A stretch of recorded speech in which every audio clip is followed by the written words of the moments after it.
Northbridge Venture Partners. Our offices are probably about a 15-minute drive from where we are today, so fairly close. The firm is a little over 20 years old. We've historically, to date, managed a little less than $4 billion U.S. capital. But what's most important is over 80 to 90% of that money has been focused towards early stage company creation and company building. So really entrepreneurial investments. To date, our firm has been involved with investing and helping build 170 different companies. And many of these companies have gone on to be fortunately successful in creating a lot of market value. So this is the background of the firm and what my partners and I do. To give you a better sense of my background and who I am, I'm really an entrepreneur more than a venture capitalist. I spent close to 15 years of my life as an entrepreneur before joining Northbridge Venture Partners. And I've been at Northbridge now for 7 years. My background is as a scientist.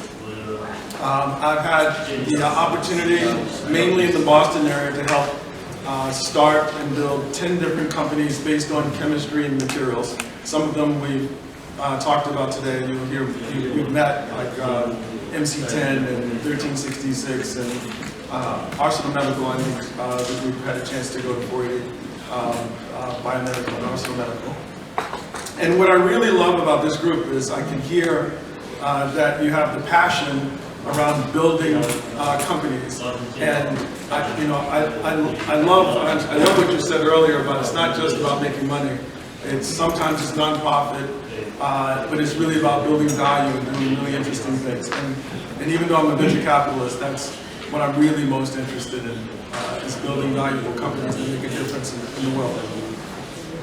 So with that background, we've heard today, especially from our two esteemed economists, how important some of these areas are on a global basis, not only to China, but I think to all countries, certainly the United States and beyond. There are really big opportunities that we've barely made progress in, even though we read about them in the news. I just wanted to highlight a few that matter most to the Boston area. These are areas that you're very familiar with. Manufacturing is incredibly important in terms of invention to MIT. And healthcare, mobile, wearables like what MC10 does, and energy, all important areas. And what makes Massachusetts and Boston so special with this is really the universities. It's the students, the professors who come together in an entrepreneurial community, and they work closely with venture capitalists, whether it's a US-based venture capital firm like Northbridge, or an innovative venture capital firm like High-End Capital in China. There's such a tremendous opportunity for investors, for entrepreneurs and business people around the globe to really collaborate here locally in this area. What's particularly unique about this area as compared to other states in the United States is a few factors I wanted to point out for you. This region gets an unusual amount of support from the government, so we call it government grants. And because of all the universities, there's a creativity that is in the culture in Massachusetts and in Boston that is very, very unusual around some of the topics that I mentioned, particularly around manufacturing and building products that are around energy and healthcare, real physical products that can be made, is a great culture. And mainly it's because the universities take a little bit of the pressure off of having to make a product right away. It's the idea of coming up with great solutions without having to commercialize right away, and then having a community that allows you to build a company that can actually make a product and launch it on a global basis.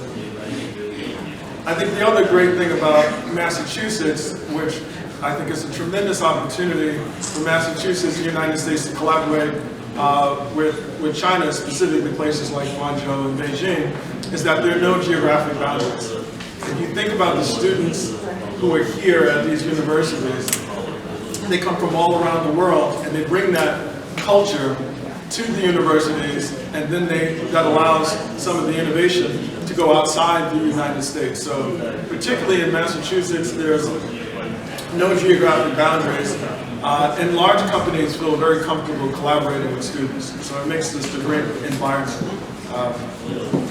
here in Boston. Some of the statistics,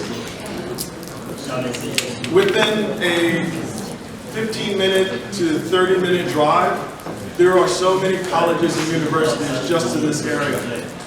74 colleges and universities, 8 major research universities, many of whom you know about. The federal government in the United States puts $1.5 billion US just in Massachusetts alone around annual research. And perhaps one of the most impressive numbers for this region is that every year there's 70,000 new students coming out. And a statistic that I did not know, that I learned for the first time today, obviously from our esteemed economists, is the fact that in China in 2012, that there was a mandate to have entrepreneurship in all the colleges. The United States hasn't done that, and I would say that is tremendous to have. All the colleges and universities in China offer and encourage entrepreneurship. I think that will create a culture that's similar to what's going on in Massachusetts, where these 70,000 students, the majority of them, even though it's not mandated in the colleges, most of the colleges and universities have entrepreneurship as a major part of the curriculum. But I would like to add in one more. This is the government announced, but haven't fully implemented. Because very difficult to find so many professors to give how to do startup. Yes. So that's why we use a MOOC. Yes, you're right. Doing that. We're running about 500 to 1,000 universities. Use a MOOC to start up training. No, that's a very good point. So it's hard to, even though you mandate that it's in all colleges, it's hard to implement it. Right? To actually do it, you have to have the professors who want to do it. But I imagine the students really want it. It's probably, but some of the other numbers, what was it, almost 13 million new startups in last year, in 2014? 40%, and this year again, another 30%. Right, so those numbers are just, those are staggering numbers. That's a tremendous trend. And that reminds me, to be candid, it reminds me of what Massachusetts is like around, some of the growth that's going on. It's starting to level out a bit because so much is going on in entrepreneurship. So I do think it's about the students and the young minds who help create the system, and hopefully that will get more professors. The same is true for the United States, to get more involved. But the biggest message that I really wanted to give is the one that when I talk to high-end capital, and when I'm talking to, whether I'm talking to Shenma or whether I'm talking to Yukon, there is such a tremendous opportunity for collaboration between, I'm saying all of China, but we can even pick any of the, the two regions that we mentioned, and the United States, specifically in Massachusetts. On both sides, some of the brightest minds in coming up with ideas, whether it's the initial discovery in academia, or whether it's figuring out how to translate that into scale in manufacturing. Universities are world-class in both locations. And so, you could easily see how a Peking University could collaborate closely with an MIT. That would be a tremendous relationship to foster.